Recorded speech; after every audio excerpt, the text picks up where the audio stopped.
King of Kings, the Lord of Lords. We remember your innocent blood that was shed on the cross just to save us from this sinful world. In everything we touch, we always experience your love. Our protector, our healer, our Lord and our Savior. You handsome, you awesome, our blossom, our ransom. We appreciate your greatness, your faithfulness, your kindness. You never change, so we don't need a tailor to adjust your clothes for fitness. God. You never change, you never change, you never change. God, you never change, you never change, you never change. Yeah, God, you never change.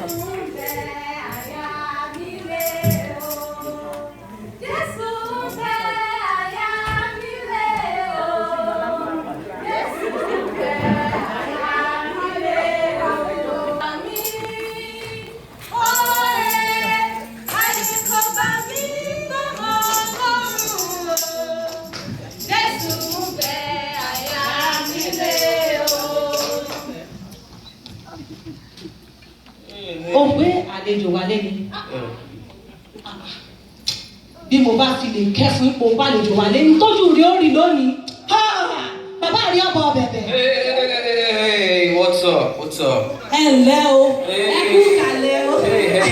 Hey, what's going on? What's going on? I don't understand. I mean, Wọ́n dákun torí Ọlọ́run gbogbo fìtìfìtì náà sọ yé mi ọ̀gbọ́n o. Ẹni bá ṣe ẹ̀bùn ilé àná ní ọ̀tún. Hello, can I help you? Abẹ́ ẹ̀ wá gbà mí. Ẹ dákun sẹ́gbọ́n tó sọ àlú ní ìwọ náà. Ó ní àlú bìnànà bíú. Àlú ìwọ náà bìnànà bíú ìwọ náà. Ọmọ yára dákun bá ń sọ fún un kó gbéra gírí kó kúrò lójú agbo. Mo fẹ́ yẹn Lédùmarè ọba nínú ọ̀rá ààyè ìjàngbọ̀n. We wanna praise the Lord. Praise the Lord. We have no time to waste. If you want to, you can join us. We have no time to waste. We want to praise the Lord. We want to praise the Lord. Praise His name. We have no time to waste. If you want to, you can join us. We want to praise the Lord. Kò ti wí bẹ́ẹ̀ náà lórí. Ó wà nínú ẹran yunifásitì. Okay. Now I got you right now. You want to praise the Lord, right? All right, no problem. Let's get down to business.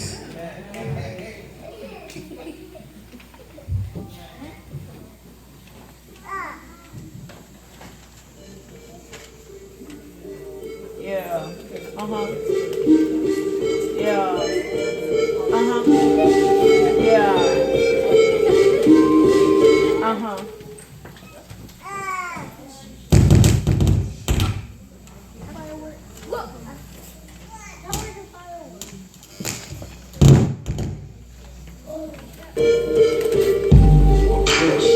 Chanel glasses, diamond necklace, ice gold on my shoelace, gold chain countless, Timberland shoes, yeah, those are for the world, not our business.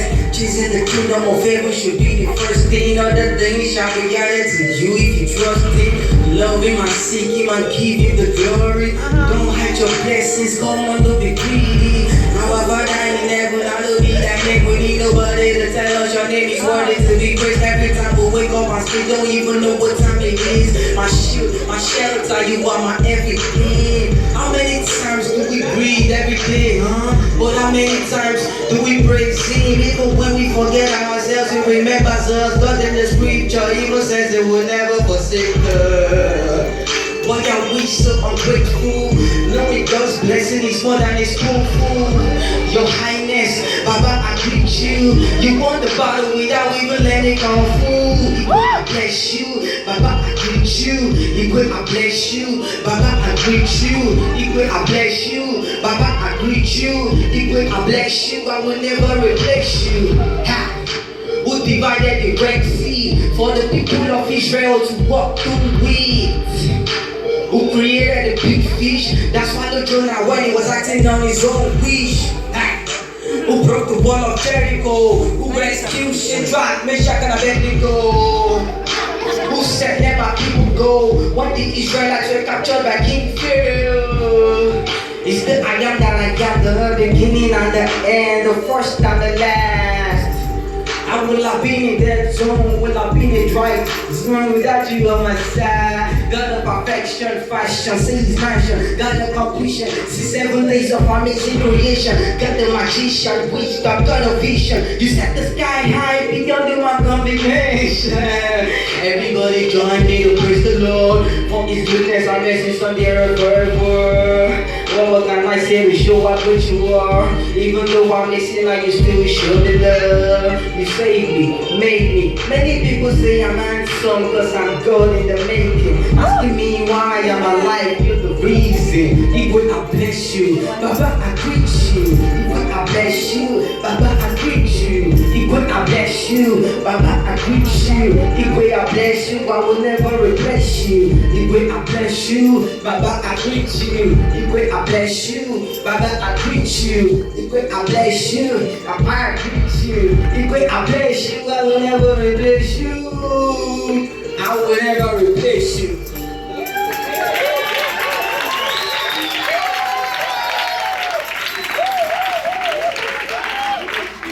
Iṣẹ́ ló ṣe o, ó bá fi débi tí òun kó pẹ́ lọ bá dùn. Ọ̀kadì láì kí a ní wí náà. Okay, right now I just praise the Lord. So now we should turn. Let me hear you sing. Yétò Olúwa làwa ló ṣe o. Yétò Olúwa làwa ló ṣe o. Yétò Olúwa làwa yóò ṣe o. Yétò Olúwa làwa yóò ṣe o. Èṣù ń ṣe ṣá. Èṣù ń ṣe ṣá kò rí ipa kan ṣá o. Yétò Olúwa làwa yóò ṣe o. Ẹ kú ìkàlẹ̀, a kú ọdún, a kú ìyèdún, ẹ̀mí á ṣe púpọ̀. Èdùmàrè ló yẹ ká ṣọpẹ́ fún ọba òkè tó dá wa sí. Ó tún jẹ́ kọ́dún èyí ó ṣojú àwa.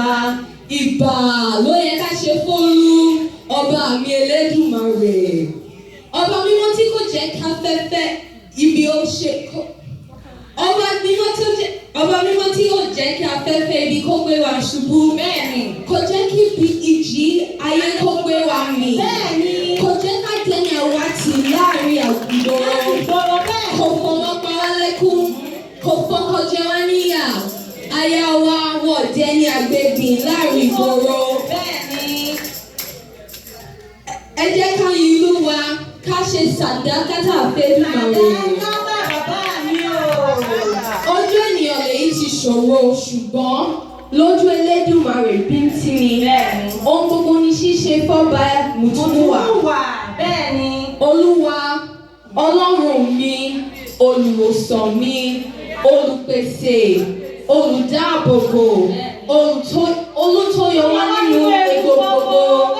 Ẹ mọ̀ ṣé o. Jésù tó láyọ̀ ló fún wa o. Jésù tó láyọ̀ ló fún wa o. Jésù tó láyọ̀ ló fún wa o. Jésù tó láyọ̀ ló fún wa o. Ènìyàn kọ́ adúpẹ́ oore. Ènìyàn kọ́ ló fún wa láyọ̀ tàwa o. Jésù tó láyọ̀ ló fún wa o. Ha! Ọba lára gbàyídá, ọláyọ̀ nílé, ọláyọ̀ lágbàlá, ọláyọ̀ lọ́dẹ̀dẹ̀, onílé ayọ̀, alágbàlá ìmọ́lẹ̀, adúpẹ́ oore, gbìngbìnìkìn, ọdún àdá àgbẹ̀, orísun ayọ̀ tí ò lè gbẹ láíláí fún ọ, ohun gbogbo ní ṣíṣe, ọba tó lánàá, ọba tó lónìí, ọba tó lọ́la, òun ló lọ́jọ́ gbogbo, ọlọ́run ọ̀run àkìkì tán, àgbàlagbà oyè, igi lẹ́yìn ọgbà ayé àwa, ẹ mọ̀ ṣe o. Ọlọ́run ìyè, oníṣẹ́ ìyanu, ọba tí ò lábàwọ́n kankan,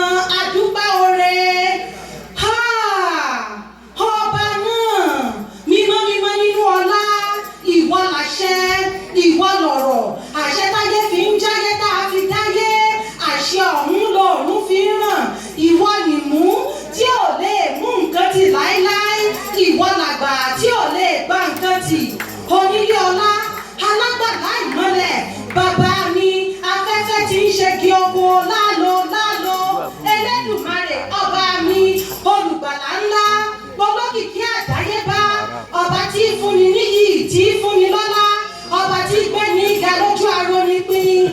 Adéyẹmí ni ọ́, ọba tí yẹni, tí máyé yẹnìyàn. Adéjàre ni ọ́, bàbá mi, ó jàre, ohun gbogbo ló fi jàre. Kábíọ́ kankan òkúkú sí, ìwọ nìkan ni. Olúṣọlá ni ọ́, ọba tí ṣọlá fúnni tí kì í ṣírègùn. Olùgbàlà ńlá, olókìkí àdáyébá, ọba tí ń pọnmi ayọ̀ fọlọ́ǹgbẹ, ọba tó káwọ́ ikú, ọba tó kọ́ láwọlé wa tá a fi ń jayé nínú ọlá. Òbíríǹtì ajípabidà síre, ẹ̀yin ni ẹni àgbà tó jókòó lórí ìtẹ́. Bàbá mi, ọba mi, bàbá àgbà, akọni ńlá ojú ogun, aṣẹ́gun ńlá ojú ìjà, arógun mọ́tìdí. Bàbá mi, arógun mọ́fìtìbọn ṣe, aṣíwájú ogun, akẹ́ni ogun, arúgbó ọjọ́, adàgbà mọ́gbàrọ̀ oyè, àgbàlagbà oyè. Bàbá àgbà tí kọjá àwọn ọmọ tẹ̀ tí ìwé ìwò. Olówó orí mi bàbá mi, ọlọ́wọ́ kọ́kọ́rọ́ tí yọmọ rẹ̀ nínú ọ̀fìn. Àbẹ̀ tí lukára bí ajere. Bàbá àgbà tí gbóhùn ẹ̀bẹ̀ wa, tí dáhùn àdúrà wa nígbà gbogbo. Ọlọ́run kò ṣohun tì.